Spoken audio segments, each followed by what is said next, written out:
안녕하세요. 파미데일리 김재환입니다. 오늘은 바이오다인 준비해 왔습니다. 예전에 이제 바이오다인이 로슈의 그 자궁경부암 검사 장비와 진단키트 기술 수출을 했습니다. 이 장비와 진단키트가 출시 초일기에 들어갔고요. 이에 따른 로열티 수익이 굉장히 많아질 거다, 이런 예측이 나오면서 바이오다인이 시장에 굉장히 큰 관심을 받고 있습니다. 오늘은 이 부분 자세히 살펴보도록 하겠습니다. 로슈는 스위스 제약사입니다. 지난해 매출액이 93조 원. 어마어마하죠. 굉장히 이제 큰 매출을 올리고 있는 회사고요. 글로벌 전체로 따지면 5등 정도 됩니다. 그리고 이 중에 진단 매출액이 23조 원 정도 됩니다. 글로벌 전체에서 명실공히 1등이라고 말할 수 있을 것 같습니다. 이유는 간단합니다. 기술이 굉장히 대단하기 때문에 사들였고요. 이게 진단이라는 게 굉장히 종류가 여러 가지가 있습니다. 우리가 뭐 CT나 MRI 장비로 하는, 뭐 영상 장비로 하는 그런 검사가 있고요. 또 혈액을 통해서 하는 혈액 검사가 있고요. 뭐 조직을 떼내서 하는 조직 검사가 있고요. 그리고 뭐 침이나 소변이나 뭐 여러 가지 이제 검체를 이용하는 그런 검사가 있는데, 검사 종류가 굉장히 여러 가지가 있고 또 검사 종류에 따라서 사용처가 다 다릅니다. 그러니까 어느 하나 딱 우위에 있다 이렇게 말하기는 굉장히 좀 어려운데, 자궁경부암 같은 경우에는 사실 뭐 아시겠지만 국가가 주도해서 이 검사를 하고 있지 않습니까? 근데 이 우리나라뿐만 아니라 뭐 상당수 국가들이 다 국가에서 이제 좀 관리하는 그런 암종이라고 합니다. 우리나라 예를 들면 20세부터 70세까지 2년 주기로 계속 검사를 하고 있고요. 또 반복 검사를 하는 그런 분야고요. 또 조기에 이제 이게 검진이 됐을 때 생존율이 굉장히 높기 때문에 조기 검진이 굉장히 좀 중요한 그런 분야로 저희가 좀 파악을 하고 있습니다. 그런 상황에서 이제 바이오다인이 갖고 있는 기술이 뭐냐면 액상세포 검사 기술이라는 게 있습니다. 이게 뭐냐면 이제 세포 자체를 가지고 암에 걸렸는지 또는 안 걸렸는지 이런 것들을 좀 살펴보는 그런 이제 검사라고 생각하시면 될 것 같은데, 문제는 이제 로슈가 이 기술을 확보하지 못했고요.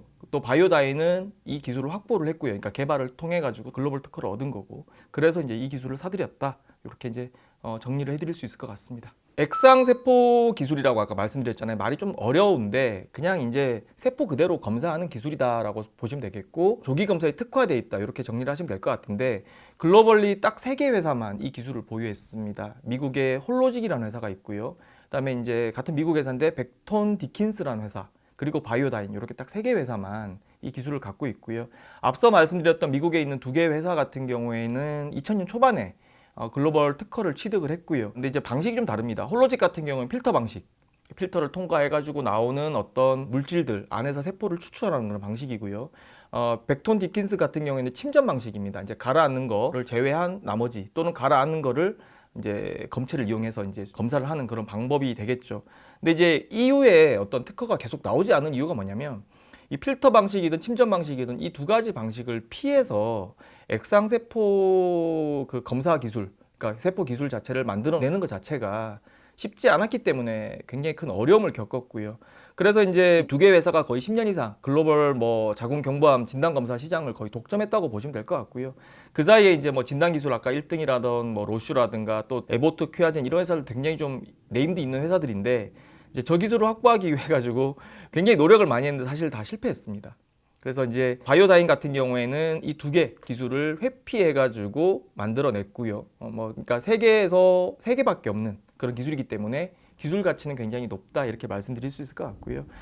바이오다인 기술에 대해서 조금 부연 설명을 드리면, 이 블로잉 방식입니다. 말이 어렵잖아요, 블로잉 방식. 이게 뭐냐면 이제 공압이라는 건데, 우리나라 뜻으로 하게 되면 세게 바람을 불어가지고 하는 방식이다. 이 기술에 대한 설명을 좀 이따 자세히 드리겠습니다. 그래서 기술에 대한 희소성을 가지고 있고, 앞서 있는 어떤 그 2개 회사들보다 정확도가 더 높기 때문에, 특허를 회피한 것도 물론 좋지만은 기술적인 우위가 있기 때문에, 정확도적인 우위가 있기 때문에 로슈가 바이오다인 기술을 사들였다, 이렇게 말씀드리겠습니다. 제가 표를 하나 가지고 왔습니다. 앞에 이제 하얀 막대 그래프는 홀로직 회사의 어떤 정확도라고 보시면 될 것 같고요. 뒤에 이제 오렌지 색깔 막대 그래프는 바이오다인의 이제 정확도입니다. 이게 자궁경부암에서 국한에서 이제 나온 건데요. 보시게 되면 민감도, 음성 예측도, 검체 적합성, 이런 걸 보시면 전체적인 부분 다 모두에서 바이오다인이 좀 비교 우위에 있는 그런 모습을 보여줍니다. 민감도라는 거는 맞는 걸 맞다라고 하는 거거든요. 그러니까 자궁경부암이 걸렸을 때 이 사람이 맞다라고 보는 건데, 이게 홀로직 같은 경우에 50%밖에 안 됩니다. 검사 정확도가 굉장히 떨어지는 그런 상황인 거고, 바이오다인 같은 경우에는 73.1%, 그다음에 음성 예측도 같은 경우에는 뭐 90.9%까지 나오거든요. 근데 조기 검진에서는 음성 예측도가 굉장히 중요합니다. 그래서 이제 그런 부분 놓고 봤을 때도 바이오다인이 확실히 좀 기술 우위에 있다. 이렇게 이제 말씀드리겠습니다. 도장에 비유할 수 있을 것 같아요. 기존의 어떤 그 액상세포 검사 기술을 갖고 있던 홀로직이라든가 디킨스 같은 경우에는 도장을 찍는 방식이에요. 우리가 도장을 찍으면 어떻게 되죠?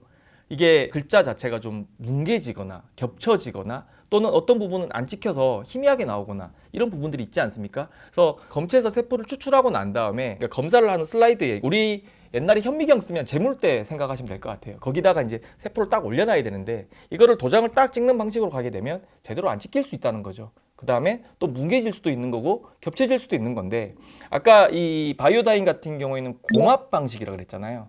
어떻게 하냐면 이제 바람으로 훅 이렇게 부는 거예요. 불어가지고 슬라이드 위에 재물대 위에 정확하게 세포를 올립니다. 그러다 보니까 도장 찍을 때 나타나는 어떤 관점 이런 것들이 전혀 나타나지 않는 거죠. 아주 정확하게 재물대 위에 슬라이드 위에 세포가 딱 올라간다. 그러다 보니까 이제 검사 정확도가 좀 더 높게 나오는. 그 앞에 이제 제가 하얀 막대 그래프와 이제 주황색, 오렌지색 막대 그래프 비교를 해드렸잖아요. 이거에 대한 설명이 바로 여기에 있습니다. 그래서 기술적인 그런 차이가 있다. 그래서 이런 기술적인 차이가 있기 때문에 특허를 회피해서 글로벌 세 번째 이제 액상세포 기술 특허를 출원할 수 있었다. 또 등록할 수 있었다. 이렇게 말씀드릴 수 있을 것 같고요.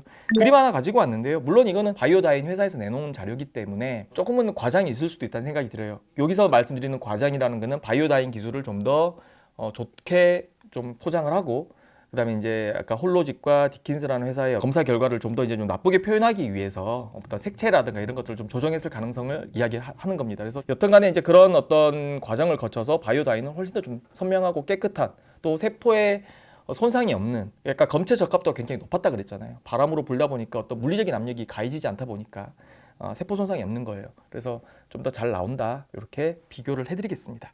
기술 특허를 출원하자마자 맨 처음에 계약이 이루어진 건 뭐냐면 그 로슈의 이제 일본 총판이 있습니다. 로슈 재팬이 되겠죠. 여기에서 먼저 이제 총판 계약을 해요.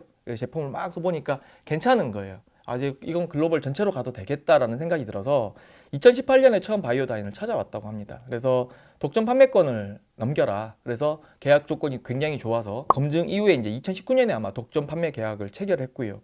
그리고 난 다음에 이제 로슈가 계속 보니까 글로벌 진단 시장에서는 어떻게 보면 1등이라고 말씀드렸잖아요. 그러니까 자기네들이 팔 게 이제 거의 조 단위 이상인데 이거를 바이오다인이 생산해서 자기들이 공급받아가지고 하기에는 너무 이제 자기들이 봤을 때 손실이 크다라고 생각한 것 같아요. 그러니까 먹을 게 별로 없다라고 생각한 것 같아요. 그래서 이제 기술을 이전해달라. 자궁 경부암에 국한해서는. 그래서 우리가 제품을 생산하고 판매까지 다 하고 니들한테는 로열티를 주겠다.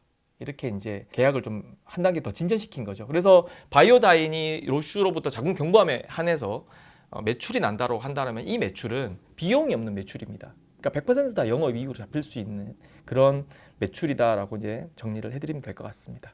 굉장히 이제 이 부분이 궁금하실 수 있잖아요. 그 로열티 하면 사실 다 뭐 한 자릿수냐 또는 뭐 두 자릿수에 가까운 한 자릿수냐 아니면 두 자리 숫자냐 보통 이렇게 나오면 이제 뭐 높으면 8, 9% 낮으면 5% 뭐 두 자리 숫자라 그러면 15%에서 20% 사이 정도 거의 저희가 보거든요.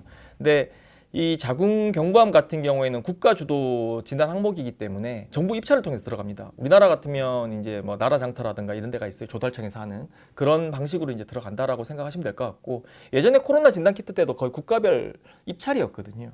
그러면 입찰이라는 건 뭐냐면 그때그때 이제 비딩이 이루어지는 거고 가장 낮은 가격, 가장 좋은 조건을 제시하는 회사가 되는 겁니다. 그래서 가격이 그때그때 달라져서 회사에 물어보니까 개당 300원 정도 로열티 받는 것으로 계약이 돼 있다고 하는데 다만 이 계약은 달러 기준으로 돼 있기 때문에 최근에도 이제 환율 변동성이 굉장히 크지 않습니까? 그래서 이제 정확하지는 않다. 환율에 따라서 좀 더 넘을 수도 있고 좀 안 될 수도 있고 이렇게 좀 말씀드릴 수 있고 액상세포 검사 이제 아까 조기 진단 검사에 굉장히 특화돼 있다고 하는데 로슈가 여기서 목매는 이유는 뭐냐면 아까 뭐 CT 검사라든가 이런 거 뭐 우리가 싸게 해도 10몇만 원 보험돼도 뭐 이렇게 비싸지 않습니까? 근데 액상세포 검사 같은 경우에 검사비가 굉장히 쌉니다. 하나당 한 3,000원 정도? 그러니까 물론 이거는 공급가입니다. 그러니까 병원에서 받는 가격은 더 비쌀 수는 있는데 어쨌든 간에 이제 도매 시장에서 나가는 어떤 가격은 3,000원 정도니까 여기 한 10% 정도가 바이오다인의 로열티가 된다. 이렇게 말씀드릴 수 있을 것 같아요. 2030년까지 자궁 경부암 검진자 숫자가 한 7, 8억 명 정도 된다고 지금 예상을 하고 있습니다. 현재 기준으로는 한 3억 명 정도 됩니다. 글로벌 전체에서. 이 중에 이제 로슈가 점유율 한 50% 정도 가져갈 것으로 보고 있고요.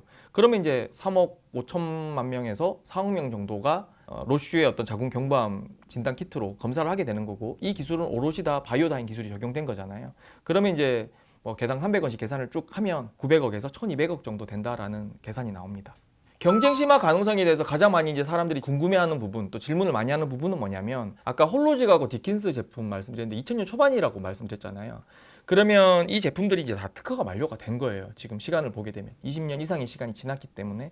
그럼 실제 이제 카피 제품도 좀 나와 있습니다. 그럼 이런 제품들이 나옴으로써 시장에 어떤 뭐 과잉 공급이 된다라면 제대로 이제 이게 팔릴 수 있을까? 아무리 정확도가 높다고 하더라도 더 싼 가격으로 나오면 사실 뭐 방법이 없는 거잖아요.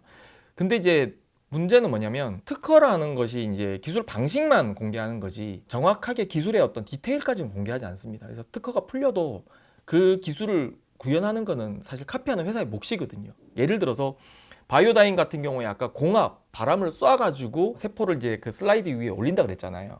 근데 그럼 그 압력을 얼마로 할 것인가는 비공개인 거죠. 그건 찾아내야 되는 거죠. 그게 쉽지가 않다.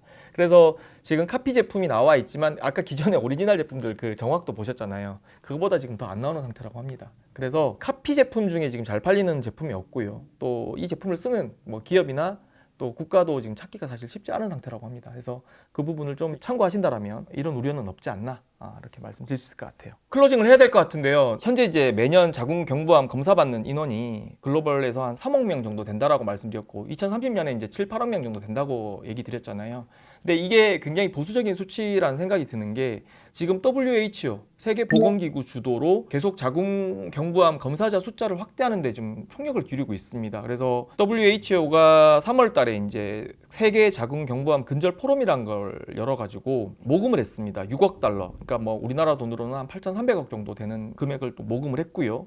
그리고 9월 달입니다. 2달 전 정도 될 것 같은데, 미국하고 호주, 일본, 인도 여기서 참여하는 그 쿼드 정상회담에서 자궁 경부암 퇴치를 위해 가지고 15억 달러, 그러니까 우리나라 돈으로 하면 2조 원 정도 지원을 약속을 했습니다. 그래서 이제 지금 선진국 중심으로 많이 검사가 이루어지고 있는데, 개도국까지 확대하겠다라는 그런 목표를 가지고 있고요. 그래서 열심히 또 모금을 하고 있는 상태입니다. 이런저런 상황을 놓고 봤을 때 아까 국가 주도의 어떤 검사 항목이고 입찰 항목이라고 말씀드렸습니다. 그렇다라고 본다라면 뭐 10억 명 이상도 갈 수 있기 때문에 아까 말씀드렸던 어떤 900억에서 1200억의 추정치는 굉장히 최소치다. 그리고 이거는 매년 발생하는 거예요. 검사를 매년 받기 때문에. 그래서 그런 부분도 참고하시면 바이오다인에 대한 전략을 세우시는 데 도움이 될 것 같습니다. 오늘은 여기까지입니다. 감사합니다.